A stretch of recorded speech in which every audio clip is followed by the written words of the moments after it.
Last year, the story was simple. It was all about Chris Borich. But now that he has grasped the #1 plate, he's not ready to give it up. Chris Borich wins the Ironman and your 2011 GNCC Championship. Can anyone take him down for 2012?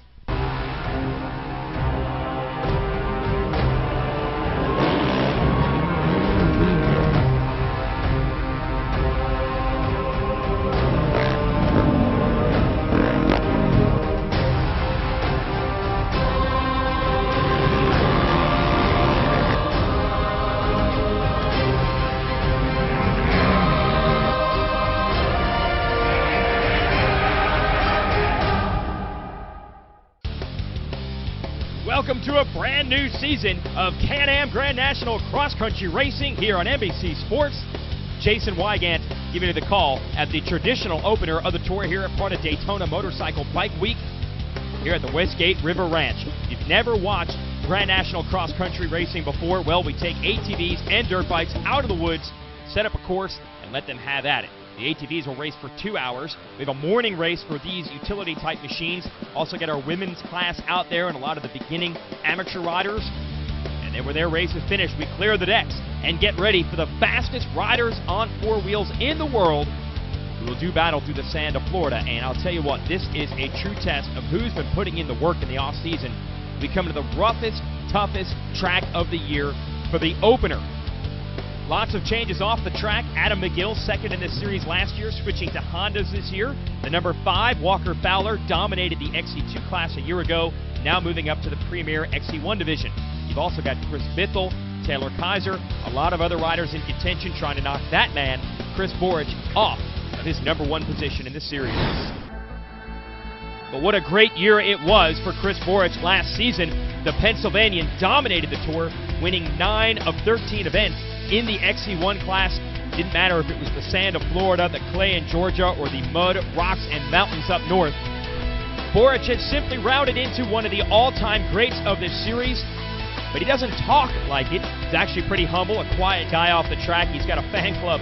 They call themselves the Borich Bandits, and they do the trash talking for him. But although he's a humble guy, he's also very competitive. He knows that riders like Walker Fowler are trying to take his championship away. How many titles can Borich get? 3 and counting. We talked to him about another in 2012.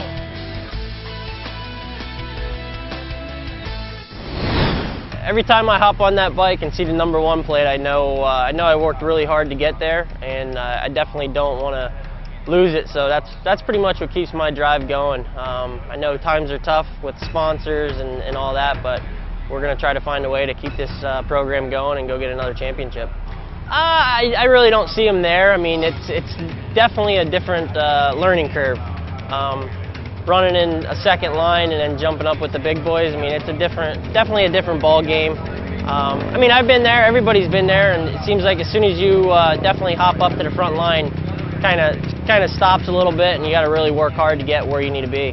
1 year at a time. I mean, like I said, I like seeing that #1 plate on the bike. I know I worked hard to get there, and it's definitely going to take these guys pretty hard to get it off my bike. So, I mean, I've been working hard at it, and not really the number factor, 7, 9 championships. I'm just going to see how many I can get, and also race wins. I want to go out and see how many wins I can get. And we're ready to go racing, and how about this? Here's your introduction to cross-country racing. We run it rain or shine, and it is raining. The skies opened up about 2 minutes ago. Fans scurrying for cover under those trees in the background, but there is no rest for the weary as far as the riders go. As a matter of fact, as the mechanics clear the line and take the umbrellas away, now it's going to be the riders against themselves and the elements. That's what cross-country racing is all about. Let's get the season underway. And roll #1, our XC1 Pro will be off and rolling, and our Parts Unlimited.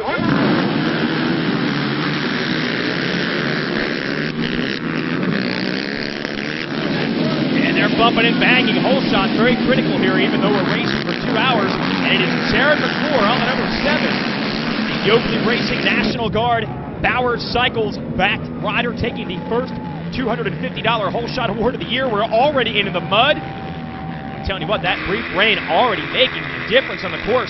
We've got the GoPro cam here on Chris Borich, and you tell us what you can see. Pretty much nothing. That's the difference between a good start and a bad one here in the mud. Now, luckily, down in the woods, you see this tree covering, not taking on quite as much rain, but it's still going to make a difference, and that's why McClure has got the hammer down trying to get away. And I'll tell you, there's so much pressure on these guys. A lot of riders in the races don't like to lead early, and they especially don't like to do it at the first race of the year. Often you'll see these guys hang back. You get a feel for each other. Maybe play the poker hand a bit. Don't show all your cards. Gill has taken the lead from McClure, so either McGill's going for it or McClure is hanging back. Here comes Borich around the outside, going to try to move up from third to second. And then it's the number 5 of Fowler in the number 4 position, his first race ever in this XC1 division. McGill had a great year last year, second in the points, riding for the factory Can-Am team, has now switched to Hondas with help from Precision, Moto Experts, ITP Tires, and RG Motorsports. Fast pack right now. Forget what I said earlier about hanging back. They're all going for it. You can see their driving rain coming down right now, and that's what makes this series so tough, but also so fun to watch when you're in your living room watching it on TV and not out in these elements, at least. You've got to deal with whatever Mother Nature throws at you. Here's the 341, now racing for the JG Off-Road team. That's Brian Wolf. Had a couple of wins last year.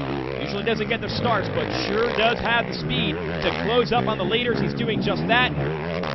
McGill, Borich, McClure, Fowler, and here comes Wolf. And he has got the hammer down like he likes to do. He'll catch those guys, I don't doubt that. The question is, you got to put yourself in position for the end of the race. And how much energy do you spend catching them early? Will it make a difference later? Oh, he's closing in. He's up to third now. What happened to Borich? Next rider that comes through is Chris Bithell on the Can-Am. And here is Borich. So he lost a little bit of ground. Gonna hit the reset button, and so will we. We'll be right back.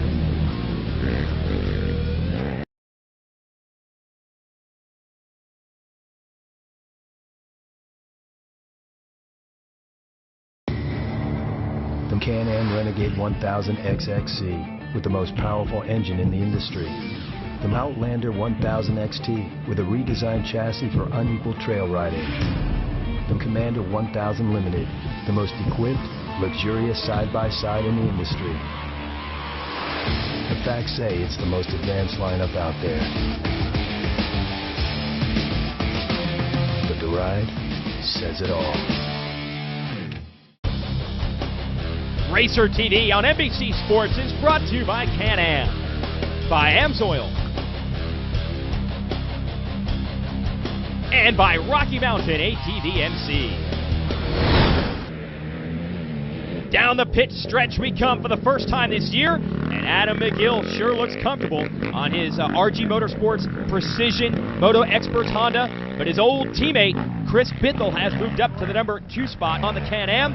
Everyone else is pitting. That is Brian Wolf on the Honda up to the number 3 spot, and it's impressive that Wolf is even pulling this off. Actually got a blister on his hand in preseason training, and it ended up getting infected. More on that in a minute. Here is Borich in the pits, and that helmet cam on the crew is going to take us through this. Yeah, they want to pull the camera off. I think it's useless at this point with that kind of mud on it. His dad Joe running his own GoPro so we can watch one camera essentially working to remove the other. Now you can see there's not much alarm down here. Borich is known for his last lap charges, so here's what they're going to do. They're going to put the rags on the hands, get the grips clean, get a fresh set of goggles on, and basically plan for the long haul, while these guys, they're just putting on a full sprint right now. McGill and Bithell trying to get away. You can see how rough this track has already gotten with some of these acceleration bumps and braking bumps in and out of the corners. Now look, on the left side of the handlebars, Bithell already running without goggles, so that's the strategy. They're going to pin it to win it, while Borich tries to make sure his house is completely in order and hopes that the race comes to him. And when you're a 3-time and defending series champ, I think you've earned the right to try to play it a little bit smart. Down through the mud we go, and McGill going to try to go around all of it to the outside. Long way around through that section, but he wants to keep himself clean. Biddle working a little bit harder going down through some of that mud. Same thing with Wolf. And here's the deal on Wolf, who also, I believe, doesn't have goggles on at this point. He had a blister on his hand from riding down here, so severe that he actually had to go to the hospital, and he's on meds right now to try to clear up that infection. Obviously, that has put a damper on his training program, and you got to wonder how much pain his hand is in. So far, so good, but that's what makes this race so tough. You're just fighting this choppy terrain for 2 hours, and it does a number on your hands. And through the years, guys have tried all kinds of different techniques. They tried smooth grips without any a waffle pattern on them. They tried different gloves. They tried gloves within the gloves. But no matter what, the first race of the year, you just can't match race intensity at the practice tracks. So everyone's going to be dealing with something throughout the day. Biddle is now rolled up on the rear tires of McGill, so it looks like we're about to have a one-on-one duel for the lead going here. And the question is, are those guys going to push each other so far that the likes of Wolf and Borich are going to have too much ground to make up?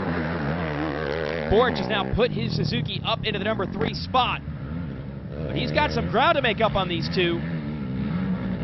Gotta like the technique you're seeing from McGill at the moment. Wait a minute. You can see the 2 riders in front of him. That's a little bit of motivation. Man, these guys are running a fast pace right now. And Borich trying to keep them honest. It looks like they've actually put a little distance on him through this next section. We're up toward the end of the lap here. And through the pits we go. And remember, Borich has already stopped. McGill and Biddle did not. This could put Borich in the lead depending on how close he can get. Well, boy, they opened it back up. And they are back out of the pits and no sign of the number 1. So McGill and Biddle have quickly established themselves as 2 riders, not afraid to go after Borich. Here he comes in 3rd, and he run them down. When it's time to get ready to ride, you need gear. It's time to go to RockyMountainATV.com. With the largest selection of ATV parts, apparel, and accessories, we have what you need at deep discounts. We have a huge state-of-the-art facility that ensures your order ships out quickly with accuracy that's second to none. Most items ship free and arrive at your door in 3 days or less. Visit our industry-leading website, RockyMountainATV.com today for the best prices, quickest shipping, online support, and largest in-stock selection around. RockyMountainATV.com. Get ready. RacerTV on NBC Sports is brought to you by Can-Am, by Amsoil, and by Rocky Mountain ATV MC. Every week we'll give you highlights of our morning race, which puts the fastest 4x4 utility ATV riders in the spotlight. That includes Clifton Beasley right there, who has been dominating the utility unlimited class for the last couple of years on a Can-Am Renegade. Also going to watch for good old Dave Simmons, 50-plus years old, but man, he does not ride like it. He's been dominating the super senior class and also trying to run for the overall today on adjusted time as we put all these classes together on the clock. And in the 4x4 open class, a great rematch of a fantastic championship battle from last year between Michael Swift and Brian Buchanan. Buchanan would come out on top on this day. And how can we forget the women's class? Hey, that's a nice place to have a picnic. A little loud. Women's class, of course, are all gunning for Tracy Checo, who won the championship last year. We go back to the 4x4 division. Swift and Buchanan hooking up as usual. They ended up tied in the points last season, and Buchanan won it on the tiebreaker, having more wins. It's U2 class, Robert Smith there keeping Beasley honest, so a good race there. Now here is Simmons. Angel Atwell has already come across with the win in the women's class. Simmons is going to edge her on adjusted time in the overall, but then Buchanan came through to win the 4x4 open class. There he is in the middle. Beasley on the left wins U2, Simmons on the right wins Super Senior, and they were your top 3 overall. Great racing there, and we've got it dialed in again here in the XC1 class. Borich has made a run for it. He has closed back up. He has gotten around Biddle and is going after McGill. Now take a look at the front bumper on Borich's machine. We'll get a good view of it. He'd actually hit a tree and had to go into the pits again to get an adjustment. That's why he had lost so much ground. Now he has that machine fixed. Also damaged the adjustable clutch perch on the machine. They were worried that he was actually going to lose his clutch. 2 laps to go. We'll see if that machine is able to hold on. Now look at the lines as we're into the swamp later in the race. No longer is McGill running the wide line. He uses the inside. Got Borich and Bithell right there. And it appears this race will boil down to these 3 with a lap and a half to go. McClure, who grabbed your whole shot, has had some engine problems. He has dropped back. Wolf, we already mentioned the infection he's dealing with. That has sapped him of his strength. He's dropped back. And Taylor Kaiser, the factory Yamaha rider from Florida, who's always fast down here, unfortunately separated his shoulder just a few days ago, and he is just trying to soldier on for points. As for Walker Fowler, the rookie threat we talked about, he has had a crash, so he is way back. So it's these 3 right now. You've got Bithell and Borich, 2 buddies out of Pennsylvania, who actually spend a lot of the offseason right down here in Florida to prepare for this race. As Borich, what is that? I have no idea what he actually threw. One of those frags to Bithell on the fly, and Bithell actually caught it and is wiping off the hand grips, and he just picked up another one. Fans on the side of the track, those Borich bandits, trying to help their man out. And then Borich actually helping out his buddy Bithell. Probably wishing he could get goggles that quickly because he is taking on some big roost from McGill. And lo and behold, as quickly as I say that, look, Borich comes by in 3rd now with goggles on. So apparently he did stop and get a fresh set of goggles. That type of assistance is allowed. You can't get mechanical assistance on the side of the track. You got to work on the machine yourself if you have a problem. But goggles, that's all good. You also have to fuel in the pro pit area, and that's what Borich is doing right now. Another set of goggles, and a lot of goggles today, but that's what happens when you don't get the start and you're fighting your way through traffic. It has been smooth sailing for Bithell and for McGill in comparison. Now Bithell into the lead, McGill second. Great racing here in Florida, and look at Borich trying to put the move on. McGill just handling that inside line. He just set Borich up and said, you want to run the outside, push as hard as you want, use all the energy you want. I'll just cruise down here and hold you off. But bad news for these guys. White flag is coming out. There will be 1 lap to go, and that is always where Chris Borich does his damage. And he may soon regret the fact that he helped his buddy Bithell out earlier, because now he's got to beat him. Any engine, any season, at home, at the track, or on the trail. AMSOIL, the first in synthetics. RacerTV on NBC Sports is brought to you by Can-Am, by AMSOIL, and by Rocky Mountain ATV MC. Stretch run here in Florida. It's the opening round of the Can-Am Grand National Cross Country Series. A Can-Am is leading it. Chris Bithell. He's got Chris Borich, 3-time and defending series champion, right behind him. And they have lost Adam McGill from this battle. Apparently McGill's brakes have gone out. And I know what you're thinking in racing. Wouldn't you go faster without brakes? Well, yes and no. You don't want to tag a tree through here. You've got to be very precise. And McGill not losing too much ground, but just enough to let these 2 by him. Now he's got to hope for a mistake or a mechanical problem of their own. He wants to lead back. Remember, Borich struggling with clutch issues, and they use the clutch really hard down here in the sand. It bogs down the engine so much and creates so much extra heat. Often they do have clutch problems at this track. And then Borich, who had a crash earlier, hit a tree, and it messed up the adjustment on his clutch system. They are a little worried down there in the pits that he won't be able to get to the finish. We'll see if he can nurse it home, even in second, let alone in the lead. How many times have we seen Chris Borich in second, third, even fourth on the final lap, and then he's got a spot picked out somewhere in the woods to make a move on the final couple of miles. So if you're... there it is! Borich into the lead. Same old playbook. If you're McGill and Bithell, you've seen this happen so many times. You've got to be frustrated with it, but there's nothing you can do. This is what makes this guy one of the all-time greats in the game. it is often a matter not of if, but when. Borich is going to pull it out in the last lap, and once he gets the lead, look at the lead he's opened up now.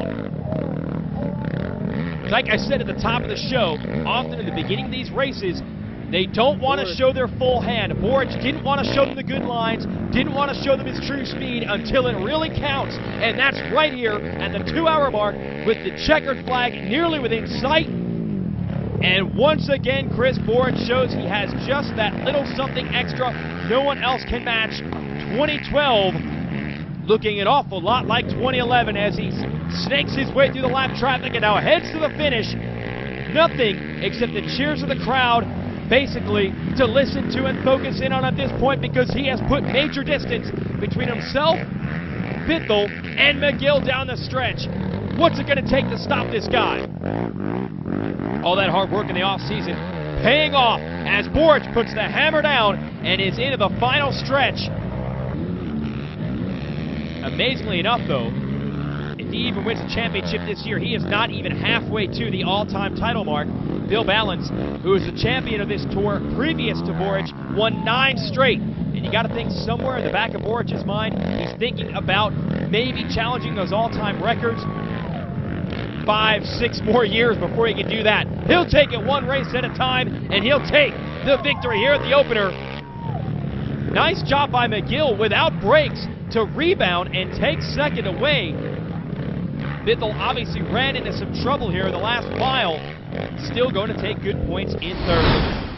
Here are the results. Fowler overcoming the crash will take fourth in his first race of the class, and nice job by the veteran Johnny Gallagher in fifth.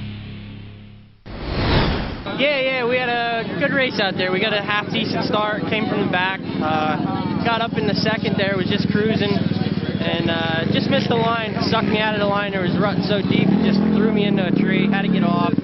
Took me a little bit to get going, but put the hammer down, used the clutch up quite a bit. This is a track that uses clutches really quick, and I thought I was going to lose it towards the end, but she held together and ended up with the win.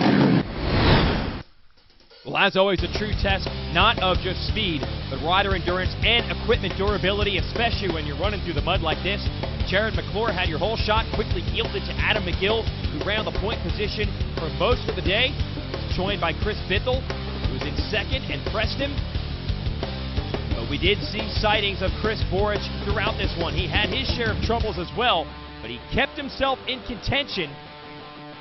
And in a 2-hour race, that's really the name of the game. You just keep yourself with the leaders and then pull out all the stops in the final couple of sections, and that's what he did. These three put on a great race, but in the end, it was Chris Borich taking another victory. Could be a long season for everyone else, and we'll cover all of it here on NBC Sports. I'm Jason Wygant. Thanks for watching, and congratulations to Chris Borich.